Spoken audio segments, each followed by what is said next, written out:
চট্টগ্রাম বন্দর বাংলাদেশের অর্থনীতির হৃৎপিণ্ড, কিন্তু সেই হৃৎপিণ্ড কি এখন অন্য একটি মহলের হাতে জিম্মি হতে যাচ্ছে? গত ৬ দিন ধরে অচল এই বন্দর, কিন্তু কেন? কারণ আমাদের জাতীয় সম্পদ আরব আমিরাতে ডিপি ওয়ার্ল্ডের হাতে তুলে দেওয়ার সিদ্ধান্ত নিয়েছে সরকার। বন্দর রক্ষা সংগ্রাম পরিষদ রাজপথে নেমেছে, কিন্তু সরকারের তরফ থেকে এখনো কোনো আওয়াজ আসেনি। তাহলে কি এই নীরবতা সম্মতির লক্ষণ?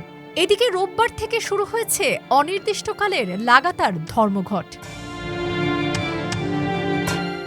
দেশের আমদানি রপ্তানির ৯৯% কন্টেইনারই আসে চট্টগ্রাম বন্দর দিয়ে।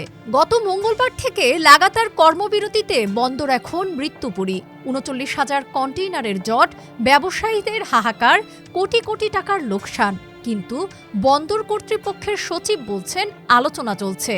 কিন্তু এমন পরিস্থিতিতে কিসের এত আলোচনা যখন দেশের অর্থনীতি দেউলিয়া হওয়ার পথে? বন্দর রক্ষা সংগ্রাম পরিষদের দাবি সোজাসাপটা, ডিপি ওয়ার্ল্ডকে ইজারা দেওয়া চলবে না। বন্দর চেয়ারম্যানকে সরিয়ে জবাবদিহিতার আওতায় আনতে হবে এবং আন্দোলনকারীদের ওপর দমনপীড়ন বন্ধ করতে হবে। আন্দোলনের সমন্বয়ক ইব্রাহিম খোকন হুঁশিয়ারি দিয়েছেন, সরকার কথা না শুনলে বন্দর অচলই থাকবে।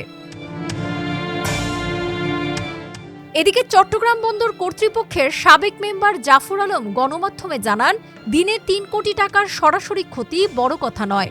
বড় কথা হলো বহির্বিশ্বে আমাদের ভাবমূর্তি। জাহাজের শিডিউল বাতিল হচ্ছে, বিদেশি বায়াররা মুখ ফিরিয়ে নিচ্ছে, কিন্তু এই দায় কার? এই সংকট কি তবে পরিকল্পিতভাবে সৃষ্টি করা হচ্ছে, যাতে বন্দরকে অযোগ্য ঘোষণা করে বিদেশি কোম্পানির হাতে তুলে দেওয়া সহজ হয়? এখন প্রশ্ন হলো, এই ধর্মঘট কি ডিপি ওয়ার্ল্ডের হাতে বন্দর তুলে দেওয়ার সিদ্ধান্তকে বাতিল করবে, নাকি ধ্বংস হবে দেশের অর্থনীতি? ডেস্ক রিপোর্ট, আজকের পত্রিকা।